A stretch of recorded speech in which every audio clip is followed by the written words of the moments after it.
On Wednesday, June 26, 2024, Joey the player, José Olivio Torres was sentenced to 30 years in prison for 4 counts of sex trafficking related charges, specifically enticement and coercion to cross state lines for the purposes of prostitution. No victims or survivors were arrested in the investigation or court proceedings of this case. He was brought to justice by sex workers who came forward and reported his violence to the FBI with the assistance of an attorney. The Sex Worker National Hotline administrators had followed this case since 2012, when we started receiving calls from community members seeking to report violent encounters and where he was reportedly seeking victims under the guise of professional companionship. In 2018, the hotline received an unusual call from someone claiming to be an FBI agent seeking to locate José Torres' victims to build a case against him. Initially, the hotline agent was skeptical, as they were accustomed to prank calls and were dealing with backlash from the takedown of Backpage. However, the FBI agent was persistent and expressed anger over the disturbing reports circulating in underground networks about Torres' actions. Surprisingly, the FBI agent responded positively to the hotline administrator's standard response, which offered to help locate an attorney to represent any potential victims who contacted the hotline. It's important to note that requests from law enforcement are not a common occurrence for us. When they do call, they are usually not interested in hearing what we have to say, especially when we refuse to divulge any information about our callers. We attended the hearing on June 26th to support the brave survivors who came forward to speak their truth and see justice served. Judge Moranti, who had presided over the case from start to finish, read a letter from an anonymous sex worker. The letter highlighted that José Torres had impacted every sex worker in North America and that tales of his violence had crossed not only the state of New Jersey, but also state lines and even internationally. The anonymous sex worker asked the judge to impose the harshest possible sentence. We were also there to witness the unfortunate and all too common reality of gratuitous violence against sex workers and women in general. Violence within and against our community comes from all sides. Law enforcement often hunts us to either arrest us under the guise of saving us, but not from someone like Joey, who had been reported for violent behavior to multiple local law enforcement offices over what we learned yesterday to be decades. Instead, they pick and choose the victims and the perpetrators as though they were randomly selected from a bingo card. Sex workers have never expected much positive action from law enforcement and have rarely enjoyed protections or forms of justice from the criminal justice system or from institutional and societal structures that claim to want meaningful engagement with us. For decades, sex worker activists and advocates have paved a path to harm reduction, community-based outreach, and explained in great detail how full decriminalization would decrease the violence we experience daily. Ironically, just like Joey, the anti-trafficking movement, largely made up of hyper-energized, underinformed, faith-based, greedy fearmongers, have co-opted our social justice language, distorted our policy recommendations, ignored our lived experience, drowned out our voices, and used their considerable political power to torture us. In 2017, we fully expected Sesta Fosta, or really the threat of it, to have a horrific impact on our lives, but most of us didn't know how bad it could and would get.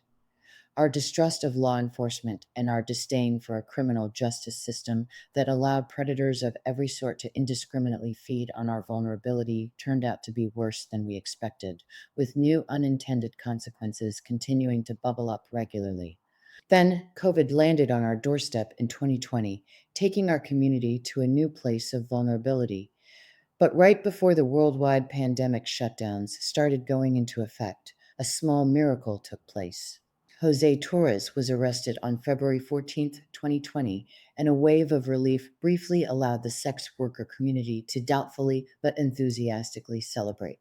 Joey the player, also known as José Olivio Torres, seemingly had two faces.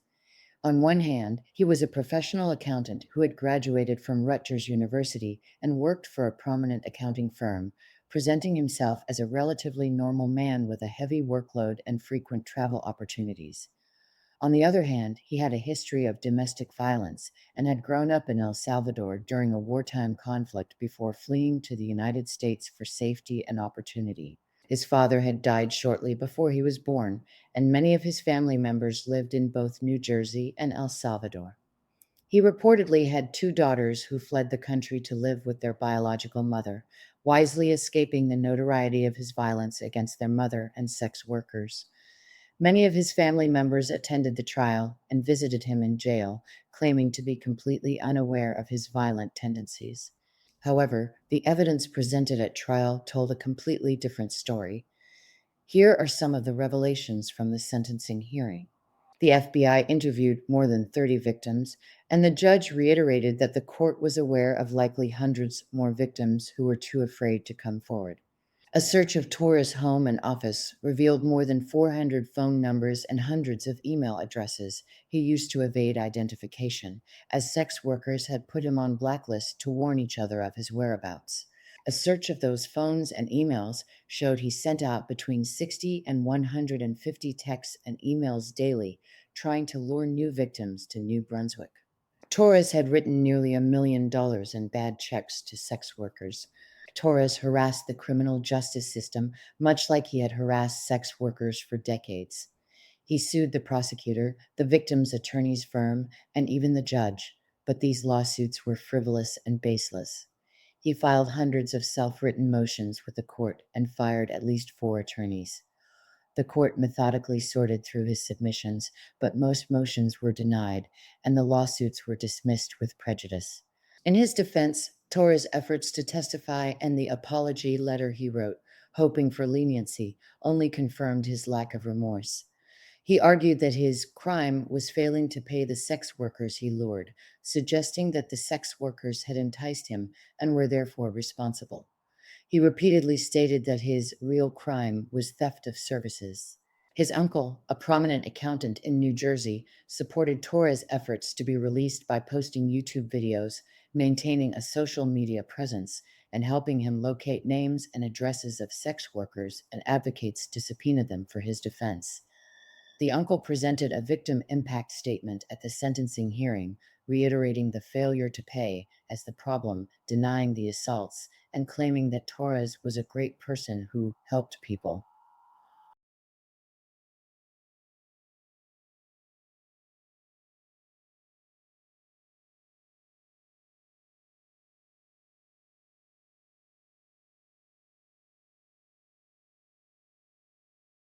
The court never once referred to the survivors as anything but sex workers and treated them with the utmost dignity and respect. The prosecutor, who argued passionately for the longest possible sentence, delivered a compelling rejection of José Torres' attempts to relitigate the case in which he had already been convicted by a jury of his peers. The judge addressed each of Torres' comments and requests, ultimately deeming him unfit to remain among those who are free, even under the constraints of criminalization. The sentence was harsh. Torres' family, gathered outside the courtroom, displayed a look of defeat often seen in the faces of those who are confused by the duality of the person they love and thought they knew. In stark contrast, Torres and his uncle continued to use demeaning language when speaking about the survivors and our community, dismissing the assaults as mere complaints. Torres insisted repeatedly that his primary regret was not paying them and claimed he couldn't remember how many sex workers he had enticed, coerced, raped, assaulted, and forced to have unprotected sex with. There were too many to count, he said, and he couldn't be expected to remember all of them. Torres was sentenced to the maximum allowable term of 30 years. Unlike many state systems, which require a convicted felon to serve 65% of their time before being considered for release, the federal prison system mandates that prisoners serve 80% of their time, equating to 20.8 years. Having already served 4 years while awaiting trial and sentencing in Newark, New Jersey, Torres will likely be sent to a prison in or around New Jersey and will be eligible for parole release in approximately 24 years. He will be in his early 60s. Upon release, he will be required to serve 15 years of supervised probation and register as a sex offender for the rest of his life. We sat down with longtime activists and advocates before and after the hearing. We all agreed that we were most surprised not by the length of the sentence or Torres' flippant dismissal of his egregious actions as rough sex, but by the dignity and respect afforded by the court to the victims and survivors. The court acknowledged sex workers and sex work itself as a transaction between two consenting adults, emphasizing that consent given to exchange money for erotic services does not extend to assault and rape. We were greatly impressed by the court's recognition of our difficulties and our autonomy. This case is going to be precedent setting.